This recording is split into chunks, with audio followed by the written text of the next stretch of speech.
Shalom, selamat pagi saudaraku. Renungan Suara Kebenaran hari ini 17 Januari 2024 dengan tema hati yang beku.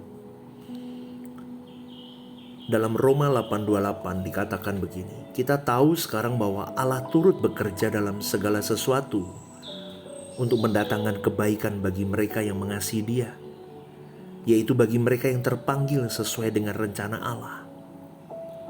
Saudaraku, kata bagi mereka yang mengasihi Dia itu jelas berarti bukan untuk semua orang. Itu berarti betapa bernilainya di hadapan Allah orang-orang yang mengasihi Dia. Jadi orang yang pasti beruntung, pasti diberkati Tuhan, pasti dilindungi Tuhan, dan pasti diangkat Tuhan dalam kemuliaan adalah orang-orang yang mengasihi Dia. Karena hal mengasihi Tuhan adalah hal yang ada di dalam otoritas atau kedaulatan, di dalam kebebasan masing-masing individu. Karena Tuhan tidak pernah menjadikan manusia sebagai makhluk yang diatur oleh entitas di luar kemampuan manusia. Di dalam kebebasannya, manusia bisa mengambil keputusan, tindakan, nasib, bahkan takdirnya ditentukan oleh dirinya sendiri. Maka ia bertanggung jawab. Saudaraku, di dalam 2 Korintus 5 ayat 9-10, firman Tuhan berkata begini, sebab itu juga kami berusaha baik kami diam di dalam tubuh ini, maupun kami diam di luarnya, supaya kami berkenan kepadanya. Sebab kita semua harus menghadap tahta pengadilan Kristus, supaya setiap orang memperoleh apa yang patut diterimanya, sesuai dengan yang dilakukannya dalam hidupnya ini, baik ataupun jahat. Artinya saudaraku, setiap manusia tidak bertanggung jawab atas perbuatan orang lain, tetapi setiap manusia bertanggung jawab atas perbuatannya sendiri, sesuai dengan yang dilakukannya dalam hidupnya, baik ataupun jahat. Jadi orang itu yang menentukan nasibnya sendiri.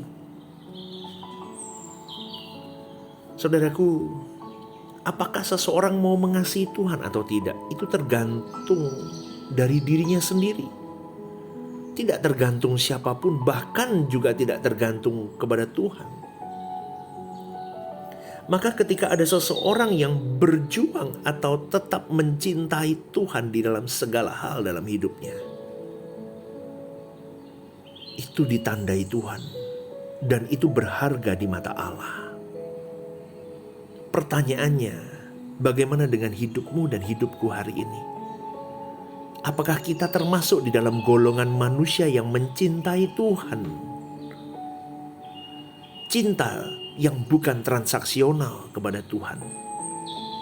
Cinta yang tak bersyarat kepada Dia. Renungkan ini saudaraku. Allah tidak pernah memaksa kita untuk mencintainya. Kita sendirilah yang harus menggerakkan diri untuk kita mencintai Tuhan. Itu seharusnya menjadi prinsip penting saudaraku. Tergantung dari diri kita sendiri. Aku mau cintai Tuhan sungguh-sungguh atau tidak. Maka saudaraku, kalau Tuhan di dalam firman-Nya mengatakan kasihlah Tuhan Allahmu, artinya bahwa kita harus menggerakkan diri kita untuk mencintai Tuhan. Melakukan hukum ini, pasti kita akan memenuhi hukum yang kedua, yaitu mengasihi sesama seperti diri kita sendiri. Jadi yang pertama, kita menggerakkan diri kita. Dan yang kedua, kita harus didewasakan. Sehingga kita bisa fulfill atau memenuhi apa yang menjadi kualifikasi untuk memanjakan perasaan Bapa, saudaraku. Itu dari kita sendiri, bagaimana kita merangsang diri kita. Bagaimana kita memberikan impuls kepada diri kita supaya kita semakin mencintai Tuhan dan melepaskan dunia.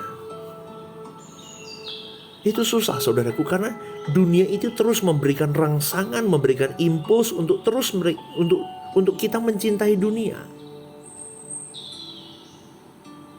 Dan akhirnya banyak manusia terseret di sana dan mereka meninggalkan Tuhan. Mungkin secara terlihat manusia itu tidak meninggalkan Tuhan. Mereka masih ke gereja. Mereka masih baca Alkitab. Mereka masih melakukan pelayanan aktivitas gereja nih. Tetapi sejatinya mereka tidak pernah tersentuh dan menyentuh Allah. Mereka lakukan hanya sebagai rutinitas agamawi. Maka apa yang mereka lakukan akhirnya berada di titik jemu. Dan akhirnya saudaraku, mereka tidak pernah mengalami Tuhan. Mereka tidak pernah mengutamakan Tuhan dengan sungguh-sungguh. Karena mereka tidak pernah tersentuh dengan hadirnya Tuhan dalam hidup mereka. Jangan sampai hati kita membeku untuk Tuhan dan hati kita lumer untuk dunia, saudaraku. Kalau engkau tidak berjuang mulai hari ini, semakin beku hatimu, semakin sulit kau ubahkan. Ada di satu titik engkau tidak bisa lagi diubahkan untuk Tuhan. Kau akan terhanyut dan hancur dengan dunia ini. Renungkan ini saudaraku, jangan bekukan hatimu. Berjuanglah untuk Tuhan. Selagi ada kesempatan, Tuhan memberkati.